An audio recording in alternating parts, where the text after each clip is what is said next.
Halo teman-teman, kembali lagi bersama saya teman-teman di channel saya. Pada kesempatan kali ini saya akan membagikan bagaimana caranya meloloh burung pibrek sawah dari anakan.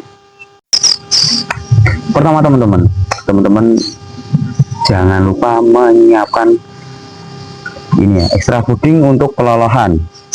Di sini saya menggunakan jangkrik alam teman-teman.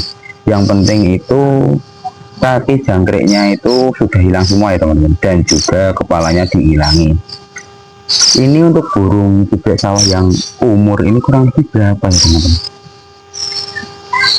Kemarin saya ambil 3 hari lalu itu masih bulu jarum, ya kurang lebih katakanlah 10 harian lah, belum ada 2 minggu.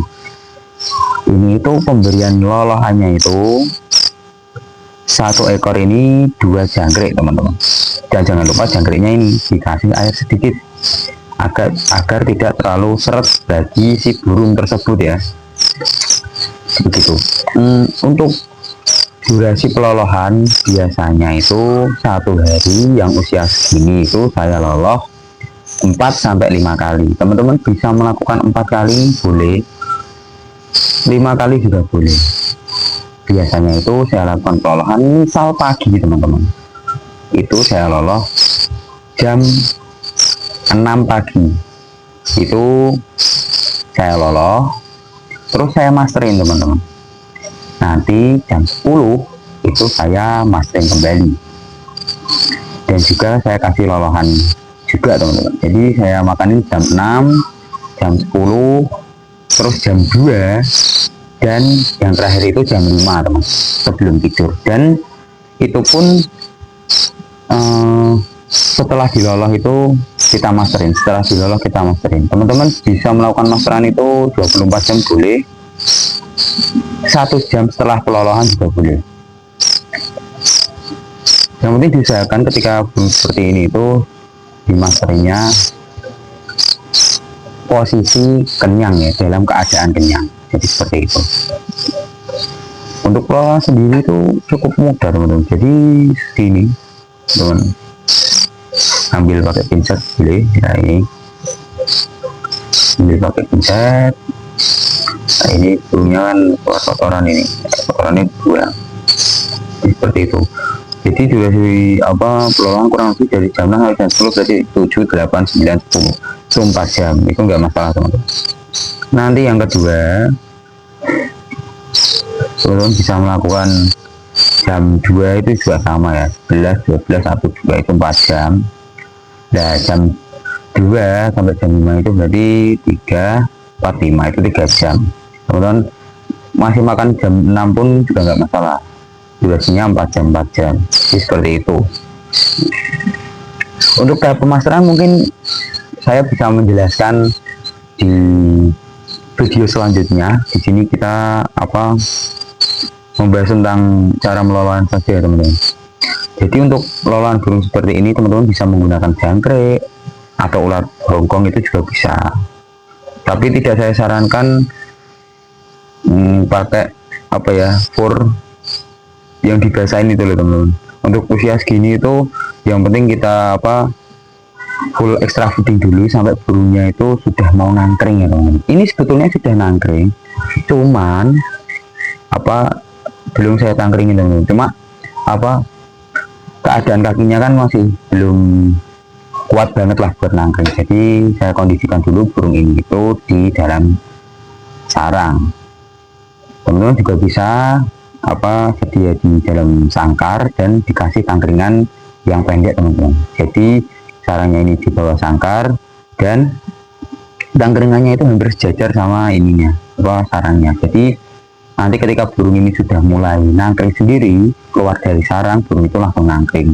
Dan range dari jarak antara tangkringan dan juga bawahan kandang itu kan tidak terlalu tinggi. Jadi aman lah buat burung ketika jatuh sekali 2 kali itu masih aman, nggak terlalu tinggi gitu. Dan teman-teman juga bisa memberikan multivitamin ya di ini airnya. Biasanya saya pakai Vitacik dan Egbofit itu juga bisa. Yang paling sering saya pakai Vitacik karena lebih murah aja teman-teman.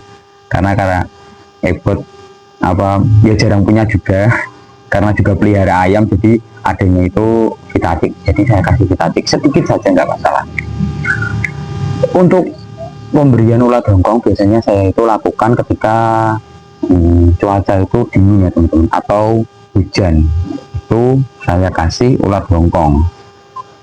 Ya saya kasih ulat hongkong kurang lebih di lolohan, misal jadi jangkriknya satu, ulat hongkongnya 3 atau 2. Soalnya untuk burung-burung seperti ini itu kenyangnya itu cepat ya teman-teman, kenyangnya itu cepat. Kadang ya ada juga yang apa namanya dikasih 3, 4 itu masih mau, nah ini masih mau, cuma saya takar 2 teman-teman. Yang saya takutkan itu ketika posisi burung kenyangan, kadang itu mau masih mangap, cuma kan di dalam kan masih ada, itu dulu itu pernah saya kasih itu malah kesedip gitu loh teman-teman. Jadi apa jangkriknya itu nggak mau turun, tapi cuma nyangkut di lehernya burung, di kerongkongannya gitu, jadi mangap-mangap kan, akhirnya burungnya itu mati seperti itu. Makanya saya taker ini jangkriknya itu 2. Itu yang tadi saya kasih juga kan ukurannya sudah ya besar lah hitungannya lah, jadi 2 itu cukup untuk apa jangka waktu 4 jam untuk saya sendiri teman-teman. Jadi seperti itu. Untuk usia segini juga teman-teman bisa memasangkan ring, tapi ini belum saya pasang ring, ya. Kalau saya pakai biasanya ring itu kan saya beli di kios ya, jadi saya cari yang ukuran kenari seperti itu. Kadang ya kalau di kios kan campur, jadi kadang ada yang ukuran buat kenari itu yang agak kecil, terus ada yang juga yang agak besar. Kadang dimasukin ke dalam ini burung ciblek sawah itu kadang kegedean, kadang pas, jadi seperti itu. Jadi kalau ukuran ring kenari itu yang biasa saya pakai, kalau buat ciblek gunung itu pas, karena kakinya ciblek gunung kan juga besar, jadi seperti itu. Kalau ukuran berapa milinya saya kurang paham ya, mungkin nanti saya akan searching juga, dan saya nggak tahu ukuran ring-ring itu berapa mili itu nggak pernah tahu. Jadi ya itu ketika beli di kios sekiranya pas buat ciblek sawah saya beli, sekiranya kalau kegedean berarti ya buat ciblek gunung ketika saya ngelolos ciblek gunung. Jadi seperti itu. Teman-teman juga bisa memberikan penjemuran untuk burung ini itu sebentar aja teman-teman, sekitar 5 menit itu nggak masalah. Ini seperti itu.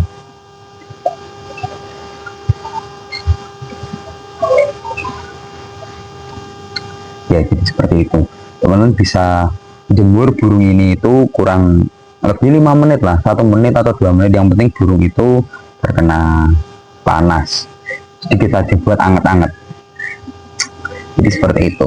Itu adalah cara saya untuk cara pelolohan dan perawatan burung ciblek sawah lolohan yang masih dalam sarang. Mungkin next video saya akan membuat video tentang perkembangan burung ini, seperti perbedaan jantan dan betina, dan perawatan cara pemasteran sampai burung ini itu ngeruwek, dan juga sampai gacor ya.